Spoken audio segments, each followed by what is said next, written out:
సింహం, ఆ గర్జించే సింహం అపవాది కోరల మధ్యన ఏ మానవుడైతే చిక్కబడతాడో అంత సామాన్యంగా వాడు వదలడు.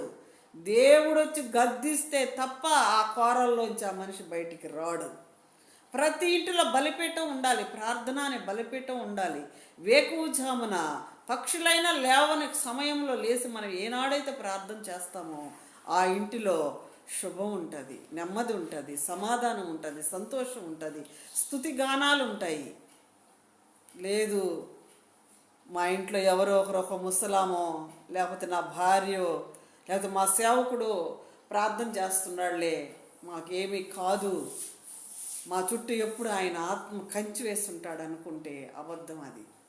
ఎవరి ఆహారం వాళ్ళే తినాలి, ఎవరి రక్షణ వాళ్ళే కాపాడుకోవాలి, ఎవరు పరలోకానికి వెళ్ళాలని ఆసక్తి కలిగి ఉంటారో వారు సిద్ధపడి ఉండాలి, వాక్యములో కట్టబడి ఉండాలి.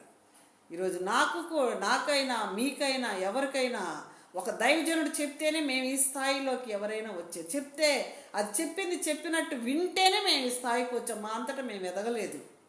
వాళ్ళు చెప్పింది మేము నేర్చుకున్నాము, విధేయత చూపించాము, భయపడ్డాము, వాళ్ళకి తగ్గించుకున్నాం, వాళ్ళ వల్లే మారాలని కూడా మాకు ఆసక్తి కలిగి మేము ఈ తెల్లని వస్త్రాలు వేసుకోవటానికి దేవుడు మాకు ఆ వరం అనుగ్రహించాడు. హల్లెలూయా, హల్లెలూయా. తల్లి మొయ్యబాకండి. ఆట వచ్చేటప్పుడు కళ్ళు తెరవకూడదు, ముయ్యకూడదు. అగ్ని బాణాలు వాడు వేస్తా